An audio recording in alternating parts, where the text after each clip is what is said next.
Welcome to Puneet academy students. आज हम लोग जो है क्लास 10th का चैप्टर नंबर 7 हम लोग आज स्टार्ट करेंगे, जिसका नाम है कंट्रोल एंड कोऑर्डिनेशन चैप्टर। हम लोग जो है आज स्टार्ट करेंगे। काफ़ी इंपॉर्टेंट चैप्टर है स्टूडेंट ये, और क्लास 10th बायोलॉजी में जो है काफ़ी वेटेज इस चैप्टर का भी है।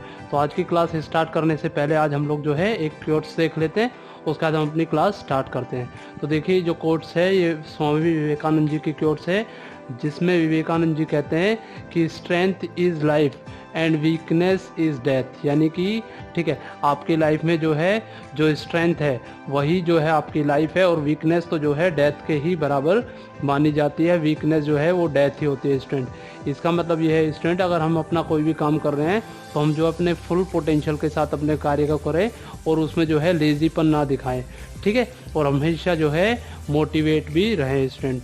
तो चलिए इसी मोटिवेशन के साथ हम लोग जो है आज की क्लास स्टार्ट करते हैं। तो देखिए स्टूडेंट, जैसा हमने जो है ठीक है बताया कि हम लोग जो है कंट्रोल एंड कोऑर्डिनेशन चैप्टर पढ़ेंगे, तो हम लोग जो है इस चैप्टर का थोड़ा सा इंट्रोडक्शन एक बार देख लेते हैं, ठीक है। जैसे यहाँ पे देखिए कुछ डायग्राम्स के थ्रू मैंने आपको समझाने की कोशिश करी है कि किस तरीके से जो कंट्रोल एंड कोऑर्डिनेशन है वो वर्क कर रहा है, ठीक है, और ये डायग्राम वगैरह जो है आपको दिखाया हुआ है। तो इंट्रोडक्शन हम लोग पढ़ते हैं। इसमें हमने बताया है, हमें पता है कि हर एक लिविंग ऑर्गेनिज्म जो होता है वो रिस्पॉन्ड करता है, रिएक्ट करता है जो भी चेंजेस हो रहा है उसके इन्वायरमेंट में, उसके अगेंस्ट। तो the response to environment factor stimuli, जैसे लाइट, हीट, कोल्ड, प्रेशर, जो कि वेरियस ठीक है वेरी करता है डिफरेंट ऑर्गेनिज्म में, तो उस तरीके से जो है ये वर्क करेगा। जैसे मैं बताऊं आपको, as we know living organism respond and react according to changes in the environment. The response to environment factor that is stimuli such as light, heat, cold, pressure vary in different organism. जैसे amoeba जो है वो move करता है towards food, plant grow करते हैं sunshine में, ठीक है। When light is focus on our eyes, है ना, तो हम लोग जो है आंखों को बंद कर लेते हैं जब हम किसी भी हॉट ऑब्जेक्ट को टच करते हैं।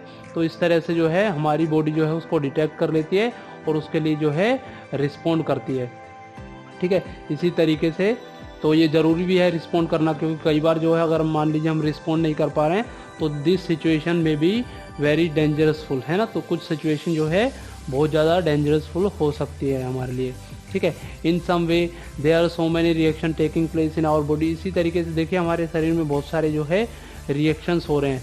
अगर ये रिएक्शन होंगे तो कहीं ना कहीं इन रिएक्शन को जो है कंट्रोल करना पड़ेगा। तो उसके लिए कंट्रोलिंग सेंटर होगा हमारी बॉडी के लिए, जिसको हम आगे बताएंगे। वो उस कंट्रोलिंग सेंटर क्या होगा, हमारा ब्रेन होगा, ठीक है।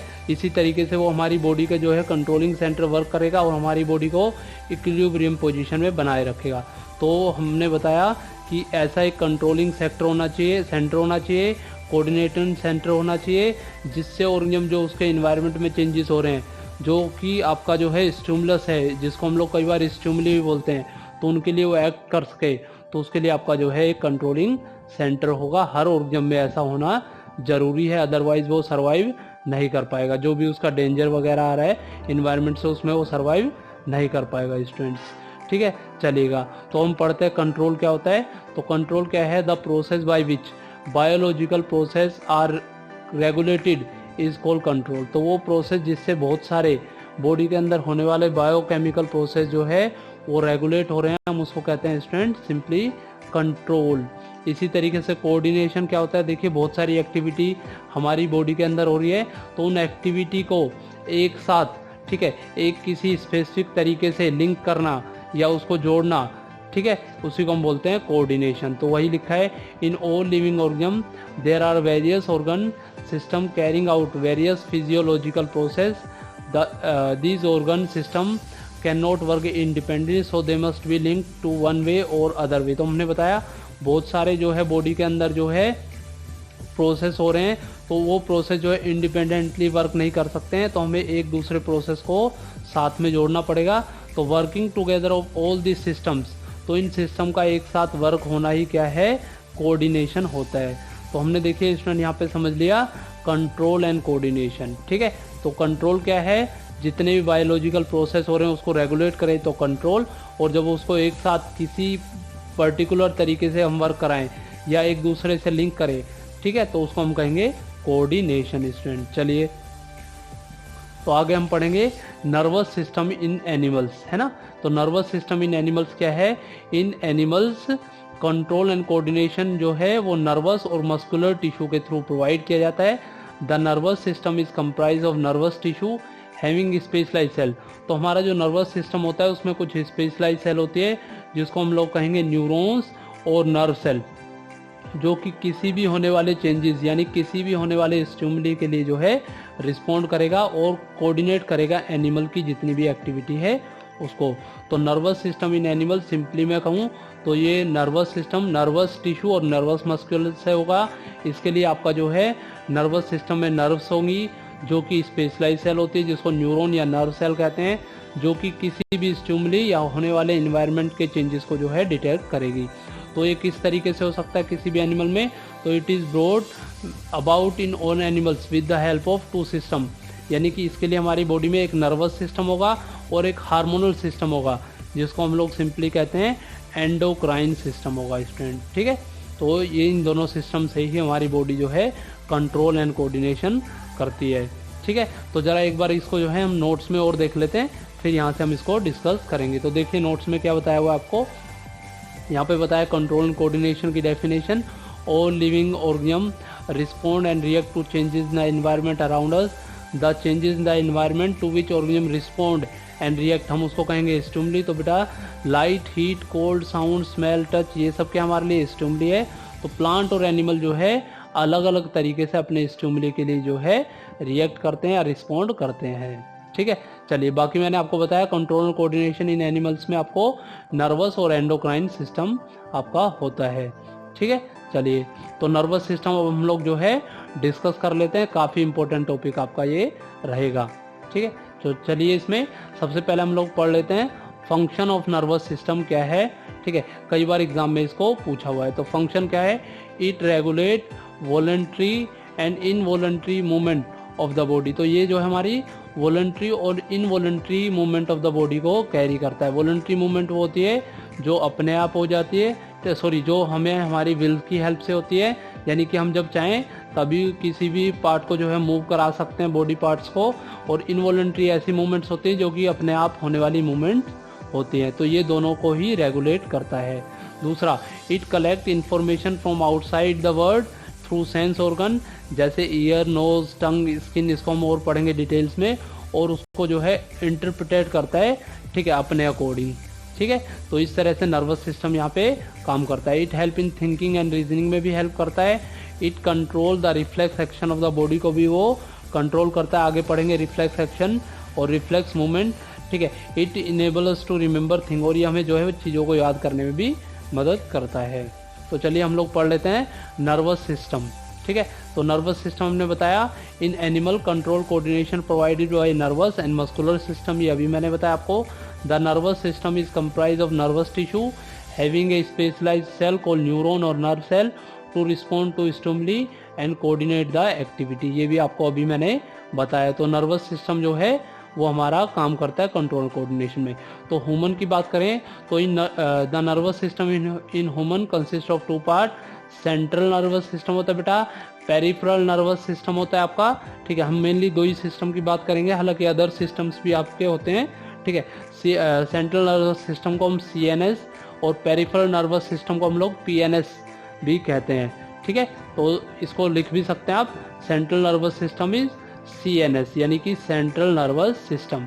तो CNS सिस्टम। ठीक है, रुकिए, C capital N capital S, CNS means central nervous system, PNS means peripheral nervous system. ठीक है, हालांकि इसके अलावा अदर सिस्टम्स भी होते हैं। ठीक है, अगर आप लोग कहेंगे तो मैं उसको भी करा दूंगा स्टूडेंट। और देखिए वीडियो को पूरा देखिएगा, अगर आप बीच में स्किप करेंगे तो फिर ये टॉपिक आपको समझ में नहीं आएगा। वैसे चैप्टर काफ़ी इंटरेस्टिंग है आपका। ठीक है, तो मैंने बताया आपको दो टाइप के सिस्टम जो है, ठीक है, ह्यूमन में होते हैं जो कि कंट्रोल एंड कोऑर्डिनेशन में वर्क करता है। तो सेंट्रल नर्वस सिस्टम आपका ब्रेन और स्पाइनल कोड होगा, पेरिफेरल नर्वस सिस्टम आपका क्रैनियल और विस्करल नर्व्स होंगी। ठीक है, तो ये दो सिस्टम आपका वर्क करेगा। तो चलिए हम लोग जो है न्यूरॉन्स को पढ़ लेते हैं। ठीक है, तो न्यूरॉन्स क्या है, neurons tissue is made up of organise network of nerve cell or neuron, है ना। तो नर्वस टिश्यू किसका बना होता है, एक ऑर्गेनाइज नेटवर्क नर्व सेल या न्यूरॉन का बना होता है neurons are the structural and function unit of nervous system. तो न्यूरॉन्स ही क्या होती है, स्ट्रक्चरल एंड फंक्शनल यूनिट होती है नर्वस सिस्टम की। जैसे हम लोगों ने पढ़ाया था, जो फिल्ट्रेशन यूनिट होती है हमारी बॉडी में वो क्या होती है, किडनी होती है। तो इसी तरीके से न्यूरॉन जो है वो स्ट्रक्चर और फंक्शन यूनिट होती है नर्वस सिस्टम की स्टूडेंट। ठीक है, तो बाकी आपको पता होगा न्यूरॉन्स जो है लार्जेस्ट सेल होती है जो कि हमारी बॉडी में पाई जाती है। 90 to 100 सेंटीमीटर इनकी लेंथ होती है। न्यूरॉन्स क्या करती है, कैरी करती है messages in the form of electrical signals, जिसको हम लोग बोलते हैं बेटा नर्व इम्पल्स। तो न्यूरॉन जो होती है अपने मैसेज को नर्व इम्पल्स के फॉर्म में कैरी करती है, उसको जनरेट करती है। ये इम्पल्स फिर ट्रैवल करती है न्यूरॉन से, सिर्फ एक ही डायरेक्शन में ट्रैवल करेगी। जब हम लोग इसका मैकेनिज्म पढ़ेंगे तो वहाँ पे मैं आपको बताऊंगा। एक एक्सोन ऑफ न्यूरॉन से डेंड्रॉइड ऑफ द न्यूरॉन की तरफ हमेशा ये मूव करती है, और इसके बीच में एक गैप आएगा जिसको हम लोग स्नैप्स कहेंगे। ठीक है, तो मैंने यहाँ पे आपको बताया न्यूरॉन्स। एक बार दोबारा समझा देता हूँ। न्यूरॉन एक टिश्यू होता है जो कि organise network of nerve cell होता है। ठीक है, या न्यूरॉन सेल्स होती हैं। न्यूरॉन जो है स्ट्रक्चर और फंक्शन यूनिट है, कई बार एग्जाम में पूछा हुआ है। लार्जर सेल होती है और ये जो है इलेक्ट्रिकल सिग्नल जनरेट करती है जो कि नर्व इम्पल्स में ट्रेवल करता है, जिसको हम लोग कई बार नर्व इम्पल्स भी कहते हैं। तो यहाँ पे आपका टाइप ऑफ न्यूरॉन्स होता है। तो जनरली आपकी 3 टाइप्स ऑफ न्यूरॉन्स होती है, sensory neuron, motor neuron and relying neuron. तो सेंसरी को ही हम लोग कई बार रिसेप्टर न्यूरॉन भी कहते हैं, ये रिसिप्ट करने यानी कि रिसीव करने का काम करती है। मोटर न्यूरॉन यानी कि मूव करने का काम करेगी, इसको हम इफेक्टर न्यूरॉन भी कहेंगे। और रिलाइंग न्यूरॉन इन दोनों ही न्यूरॉन को जोड़ने का काम करती है। तो डिटेल्स में इसको पढ़ेंगे 1 by 1, देखिएगा। तो मैंने बताया सेंसरी या रिसेप्टर न्यूरॉन्स। तो these are neurons that transmit impulse towards the central nervous system. ये वो न्यूरॉन होती है जो ट्रांसमिट करते हैं इम्पल्स को towards the central nervous system, है ना, जो कि सेंट्रल नर्वस सिस्टम तक लेके जाती है, ब्रेन और स्पाइनल कोड तक लेके जाती है। किसके थ्रू लेके जाएगी, एक्सोन्स के थ्रू उसको जो है कैरी करके लेके जाएगी स्टूडेंट्स। ठीक है, चलिएगा। तो इसी तरीके से मोटर या इफेक्टर न्यूरॉन, तो these are neuron that are transmitted impulse from central nervous system towards effector. तो ये क्या करेगी आपकी न्यूरॉन, जो भी आपकी न्यूरॉन इम्पल्स आई है उसको सेंट्रल नर्वस सिस्टम से इफेक्टर यानी कि मसल्स या ग्लैंड्स तक लेके आएगी ताकि वहाँ पे एक्शन आपका हो सके। ठीक है, तो मोटर या इफेक्टर न्यूरॉन्स वो न्यूरॉन है जो ट्रांसमिट करेगी इम्पल्स को सेंट्रल नर्वस सिस्टम को इफेक्टर यानी कि मसल और ग्लैंड्स के लिए। रिलाइंग न्यूरॉन मैंने अभी बताया, these are neurons that transmit nerves between sensory and motor neuron for distinct transmission. देखिए, जब न्यूरॉन को ज़्यादा डिस्टेंस के लिए जाना पड़ेगा तो रिलाइंग या कनेक्टर न्यूरॉन को थ्रू ही वो जा पाएगी स्टूडेंट्स। ठीक है, चलिएगा। तो समझ में आ रहा होगा आपको काफ़ी। अगर ये समझ में आ रहा है तो लाइक ज़रूर कीजिएगा वीडियो को स्टूडेंट, और अपने फ्रेंड्स के साथ शेयर भी ज़रूर कीजिएगा। बाकी स्टूडेंट देखिए, कुछ स्टूडेंट की क्वेरी थी कि सर कौन सी बुक्स हम लोग जो है परचेज करें। तो बुक्स वगैरह के लिए जो मैंने एक अलग से वीडियो बनाई है और उसका लिंक जो है मैं आपको डिस्क्रिप्शन में आपको प्रोवाइड कर दूंगा। आप चाहे तो वहाँ से देख सकते हैं, बुक्स वगैरह का सजेशन वहाँ से ले सकते हैं स्टूडेंट्स। काफ़ी अच्छी बुक्स मैंने जो है वहाँ पर बताई है। मुश्किल से जो है 10 से 12 मिनट्स की वीडियो होगी, और डिस्क्रिप्शन में जो आपको लिंक भी दिया है, अगर आप चाहें तो ऑनलाइन वहाँ से मंगा सकते हैं स्टूडेंट। तो चलिए नेक्स्ट टॉपिक की तरफ बढ़ते हैं हम लोग। ठीक है, आपका नेक्स्ट टॉपिक है रिसेप्टर्स, है ना। रिसेप्टर भी बहुत इंपॉर्टेंट रोल प्ले करेंगे। तो रिसेप्टर क्या है, it is a nerve cell और group of nerve cell specialise to detect a specific stimulus for specific changes in the environment. देखिए, इन्वायरमेंट में जब भी कुछ चेंजेस होगा तो वहाँ पे कुछ हमारी नर्व या ग्रुप ऑफ नर्व सेल कार्य करेंगी जो कि उस स्पेसिफिक चेंजेस को जो इन्वायरमेंट में हुआ है उसको डिफरेंट जो है रिसेप्टर्स तक उसको जो है ब्रेन तक लेके जाएगी। तो वही मैंने बताया, it is a nerve cell और group of nerve cell specialise to detect a stimulus for specific change in the environment. जैसे हमारी आइज़ हुई, ठीक है, इसी तरीके से ईयर्स हुए, नोज़ हुए, टंग हुआ, स्किन हुआ, ये सब हमारे जो है स्पेसिफिक रिसेप्टर्स है जो कि वर्क करेंगे आपका एक्सटर्नल इन्वायरमेंटल स्टिमुली के लिए। तो there are 5 type of receptor of sense organ through which animal receive stimuli और एक्सटर्नल इन्फॉर्मेशन। ठीक है, तो क्या क्या है ये, कई बार एग्जाम में जो है इनका साइंटिफिक नेम भी पूछा जाता है। तो मैं आपको यहाँ पे समझा देता हूँ। ठीक है, जैसे आपका फर्स्ट रिसेप्टर है फोटो रिसेप्टर्स, है ना। तो फोटो रिसेप्टर क्या होता है, ये लाइट को रिसीव करने का काम करता है। और हमारी बॉडी में लाइट को कौन रिसीव करता है, तो आइज रिसीव करती है। इसी तरीके से फोनो रिसेप्टर्स जो होते हैं साउंड को रिसीव करते हैं, और साउंड को रिसीव करने के लिए क्या आएगा हमारे बॉडी के अंदर, ईयर्स आएंगे। जस्टरी रिसेप्टर ये टेस्ट को रिसीव करेंगे, यानी कि टेस्ट को डिटेक्ट करेंगे, तो इसके लिए कौन आएगा, टंग आएगी हमारी बॉडी में। इसी तरीके से ओल्फैक्टरी रिसेप्टर ये स्मेल को डिटेक्ट करेंगे, तो स्मेल को डिटेक्ट करने के लिए नोज आएगा। थिग्मो रिसेप्टर ये टच को जो है सेंस करेंगे, यानी कि टच जो रहा है उसको महसूस करेंगे, तो इसके लिए हमारी बॉडी में स्किन होती है। तो इस तरीके से आपका जो है 5 टाइप ऑफ रिसेप्टर जो है आपका मैंने यहाँ पे कवर कर दिया। एग्जाम में कई बार पूछता है कि स्किन किस टाइप का, skin is a type of receptor, उसका साइंटिफिक नेम क्या है, तो ऑप्शन भी दे सकता है, डायरेक्ट भी पूछ सकता है, तो थिग्मो रिसेप्टर्स उसको कहेंगे।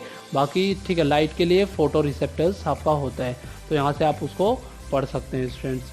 चलिएगा, तो हम लोग जो है अब न्यूरॉन्स के बारे में और ज़्यादा डिटेल में पढ़ लेते हैं, उसका डायग्राम वगैरह पढ़ लेते हैं। तो यहाँ पे देखिए आपको एक डायग्राम दिखाया हुआ है, मैंने आपको न्यूरॉन का स्ट्रक्चर ऑफ न्यूरॉन यहाँ पे आपको शो किया हुआ है। ठीक है, स्ट्रक्चर ऑफ न्यूरॉन में देखिए यहाँ पे आपको ये पूरा जो पोर्शन है इसको हम कहेंगे सेल बॉडी। ठीक है, यहाँ पे न्यूक्लियस शो किया हुआ है सेल बॉडी का। ठीक है, यहाँ पे कुछ ग्रेन्स या दाने टाइप का दिखाया हुआ है जिसको हम लोग निसल्स ग्रेनुअल्स कहेंगे। ठीक है, और यहाँ पे देखिए ये जो पूरा आपका है एक्सोन इसको कहेंगे। ये जो इंटरनल जो पाइप टाइप से आपको नज़र आ रहा है दिस इज एक्सोन। ठीक है, तो एक्सोन यहाँ पे शो किया हुआ है। ठीक है, ये जो एंडिंग है इसको हम लोग डेंड्रॉइड्स कहेंगे, और एक शीथ भी इसमें प्रेजेंट होती है। ठीक है, जिसको हम लोग कहेंगे माइलिन शीथ। ठीक है, ये जो आपको माइलिन शीथ है, माइलिन शीथ जब एंड होगी तो वहाँ पे नोड ऑफ रेनवियर बनेगा, कंस्ट्रिक्शंस को हम कहेंगे नोड ऑफ रेनवियर। और यहाँ पे जहाँ पे नर्व एंडिंग हो रही है, ठीक है, नर्व एंड हो रही है तो उसको नर्व एंडिंग कहेंगे। नर्व एंडिंग के बीच में कुछ गैप आएगा बेटा, जिसको हम लोग जो है स्नैप्स कहेंगे। तो एग्जाम में बहुत बार ये डायग्राम आपका आया हुआ है, ये डायग्राम आपको बनाना है, और पार्ट्स को जो है लेबल करने का भी पूछता है। कई बार एग्जाम में ABCD करके इस टाइप से आपको दे देता है, और आपको जो है इसकी लेबलिंग भी करनी होती है। तो आप वहाँ पे लेबलिंग वगैरह कीजिए, इसको 1-2 बार बनाइए तो आप इसको जो है बना पाएंगे। 9th में भी आपने ये पढ़ा हुआ है, बट यहाँ पे थोड़ा सा इसको डिटेल्स में हम लोग पढ़ेंगे। चलिएगा, तो मैंने बताया न्यूरॉन के जनरली क्या है, 3 कंपोनेंट है, सेल बॉडी, डेंड्रॉइड, एक्सोन। हालांकि जो गैप वगैरह है वो मैंने यहाँ पे नहीं लिखा है, node of Ranvier, myelin sheath वगैरह नहीं लिखा है, क्योंकि 10th क्लास में आपको ये 3 ही पढ़ने हैं। तो cell body, dendroid and axon जो है 3 कंपोनेंट है। तो 1 by 1 पढ़ते हैं इनका।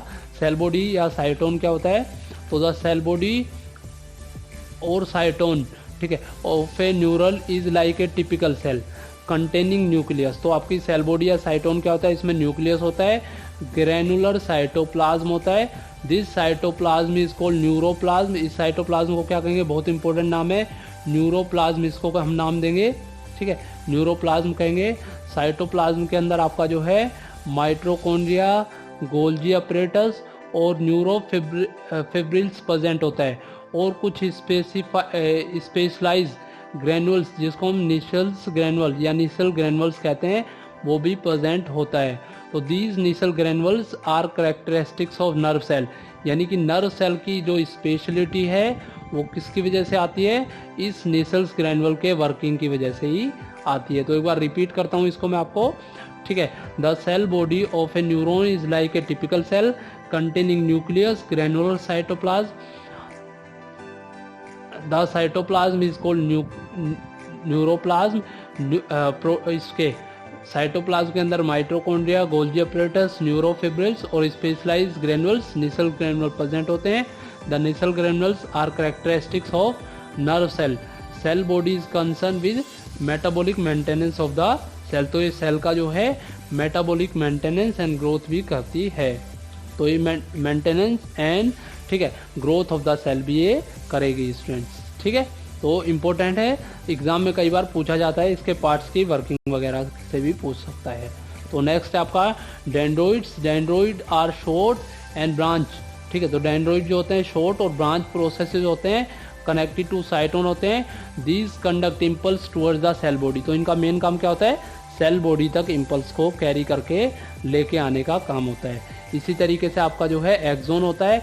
एक्सोन क्या है?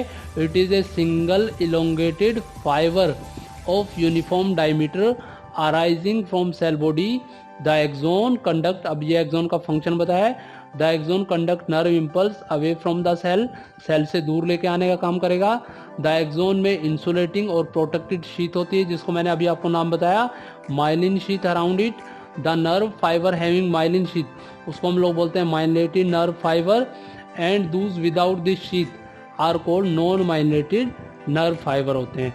It is broken into constructions called node of Ranvier, अभी आपको मैंने बताया। तो the axon ending are branch and are called synaptic terminal, तो इसकी जो एक्सोन एंडिंग होती है हम उसको सिनेप्टिक टर्मिनल्स भी कहते हैं स्टूडेंट्स। ठीक है, यहाँ पे आप इसको पढ़ सकते हैं। ठीक है, बाकी मैं जिस नोट से आपको पढ़ा रहा हूँ इसका लिंक मैं वीडियो के डिस्क्रिप्शन में आपको प्रोवाइड कर दूंगा। उसके लिए आपको ब्लॉग पे विजिट करना पड़ेगा, वहाँ से आप उसको डाउनलोड कर सकते हैं स्टूडेंट्स। ठीक है, प्रिंट आउट भी आप वहाँ से ले सकते हैं। तो एक बार इसका डायग्राम मैं आपको बता देता हूँ। ठीक है, दोबारा से ये देखिएगा। तो आपका जो है मैसेज जो है डेंड्रोइड के फॉर्म में आएगा, डेंड्रोइड से सेल बॉडी को आएगा, सेल बॉडी से जो है एक्सोन के through next ending nerve ending तक पहुंचा दिया जाएगा, जहां पे आपका जो है स्नैप्स होगा। तो इस तरह से आपके जो है मैसेज, ठीक है, या कोई भी इन्फॉर्मेशन जो है, ठीक है, ट्रैवल करना शुरू करेगी। पहले डेंड्रोइड, फिर सेल बॉडी, सेल बॉडी से फिर एक्सोन, एक्सोन से, ठीक है, आपका नर्व एंडिंग, और नर्व एंडिंग से स्नैप्स, जहाँ पे स्नैप्स आपका जो है अदर, ठीक है, सेल बॉडी या डेंड्रोइड से जुड़ा हुआ, वो अभी हम लोग जो है डिस्कस करेंगे। तो चलिए आगे बढ़ते हैं। तो मैंने यहाँ पे आपको बताया जितने भी हमारे मैसेज होते हैं वो किस फॉर्म में जाएंगे, आपके नर्व इम्पल्स के फॉर्म में जाएंगे। तो वही मैंने यहाँ पे समझाया, nerve impulse, the information passing through neurons in the chemical electrical signal को nerve impulse. Nerve impulse is carried by dendroid towards the cell body. देखिए अभी बताया, डेंड्रोइड से किसको आएगा, सेल बॉडी को। Axon highly specialise nerve fibre होती है जो कंडक्ट करती है impulse away from the cell body to another neuron और थ्रू स्नैप्स। तो ये स्नैप्स के थ्रू जो है नर्व इम्पल्स आपकी जो है मूव करेगी स्टूडेंट्स। ठीक है, तो होपफुली ये समझ में आ रहा होगा। अगर फिर भी कोई दिक्कत रहती है तो जो है डिस्क्रिप्शन बॉक्स में उसको जो है, ठीक है, आप कोई भी प्रॉब्लम हो तो लिख सकते हैं। तो देखिए स्टूडेंट, हमने जो है, ठीक है, नर्व इम्पल्स में बताया किस तरीके से ट्रेवल करेगी। तो नेक्स्ट हम पढ़ते हैं न्यूरोमस्कुलर जंक्शन। ठीक है, काफ़ी इंपॉर्टेंट है, एग्जाम में ये भी आता है। ठीक है, तो न्यूरोमस्कुलर जंक्शन क्या है? It is a point where muscles fibre come in contact with neuron carrying nerve impulse from central nervous system. देखिए नाम से ही पकड़ने की कोशिश कीजिए, न्यूरोमस्कुलर जंक्शन यानी कि नर्व्स का मसल से कनेक्शन होने वाला जंक्शन। ठीक है, तो it is a point where muscle fibre come in contact with neuron carrying nerve impulse from central nervous system. The nerve impulse travel from one neuron to muscle fiber by means of neuromuscular, ठीक है, by means of neurotransmitter in the same manner as the transmission of impulse। तो यहाँ पे भी जो है, ठीक है, जिस तरह से नर्व इम्पल्स मूव करती है, लेकिन यहाँ पे क्या है, न्यूरो ट्रांसमीटर के थ्रू मूवमेंट होगी। ठीक है, by the transmission of impulse across a synapse between two neurons. तो यहाँ पे देखिए मैंने आपको बताया, ये वो पॉइंट है जहाँ पे मसल फाइबर कॉन्टैक्ट में आती है न्यूरॉन्स के, carrying nerve impulse from central nervous system. The impulse travel from neuron to muscle fibre. यहाँ पे न्यूरो ट्रांसमीटर के थ्रू होता है, और ये भी इसी तरीके से वर्क करता है जिस तरह से आपकी नर्व इम्पल्स जो है वो वर्क करती है across between nerve impulse across a synapse between two neurons. तो यहाँ पे देखिए आपको डायग्राम के थ्रू इसको समझाया हुआ है, ये देखिए यहाँ पे। ठीक है, this is axon, this is muscle fibre. देखिए एक्सोन दिखाया हुआ है आपको, मसल फाइबर्स आपको दिखाया हुआ है। ठीक है, और ये आपका जो है न्यूरोमस्कुलर जंक्शन यहाँ पे आपको शो किया हुआ है। न्यूरोमस्कुलर जंक्शन में यहाँ पे देखिए माइटोकॉन्ड्रिया शो किया हुआ है, और ये जो है आपका कनेक्शन भी शो किया हुआ है। यहाँ पे आपका स्नैप्स वगैरह का डायग्राम, ठीक है, यहाँ पे दिखाया हुआ है। चलिए, ठीक है, तो transmission of nerve impulse cell body के अंदर, हमारी बॉडी के अंदर किस तरह से होगी, ये भी जो है कई बार पूछा हुआ है। तो हम एक बार इसको पढ़ लेते हैं, फिर डायग्राम के थ्रू इसको जो है समझ लेंगे। तो पहले क्या होगा, the information acquire at the end of dendritic tip of nerve cell sets off chemical reaction that create electrical impulse. यानी कि जो भी इंफॉर्मेशन आपका dendritic tip of the nerve cell ने कैरी करी है, तो वहाँ से वो केमिकल रिएक्शन सेट ऑफ करेगा, यानी कि केमिकल रिएक्शन वहाँ पे होगा, जिसकी वजह से इलेक्ट्रिकल इम्पल्स जनरेट होंगी या क्रिएट होंगी। This impulse travel from dendroid to cell body, ये इम्पल्स फिर डेंड्रॉइड से सेल बॉडी में आएंगी। Then along the axon of it end, और फिर जो है वो एक्सोन के थ्रू उसके एंड पे आ जाएगी। At the end of axon electrical impulse set off release of some chemicals, ये बहुत इंपॉर्टेंट पॉइंट है स्टूडेंट, ठीक है।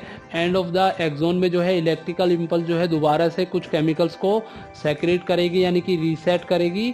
तो this chemical cross the gap of the synapse के गैप को कवर करेगा और स्टार्ट करेगा बिल्कुल वैसा ही इलेक्ट्रिकल इम्पल्स अगली डेंड्रॉइड में, in a dendroid in the next neuron के अंदर जब हो जाएगा तो वहाँ पे भी उस इम्पल्स को जनरेट करेगा। In this way now impulse travel in the body, तो एक न्यूरॉन से दूसरे न्यूरॉन में वो जो है ट्रेवल कर जाएगी और हमारी बॉडी में भी ट्रेवल कर जाएगी, ठीक है। फिर नेक्स्ट हमने लिखा है यहाँ पे a similar synapse allow to travel, ठीक है, of such impulse. A similar synapse allow the travel of such impulse from neuron to cell such as muscular cell और ग्लैंड सेल में, फिर वहाँ से वो मैसेज आपका चला जाएगा। तो इस तरीके से आपका जो है इम्पल्स जो है ट्रेवल कर जाएगा स्टूडेंट, ठीक है।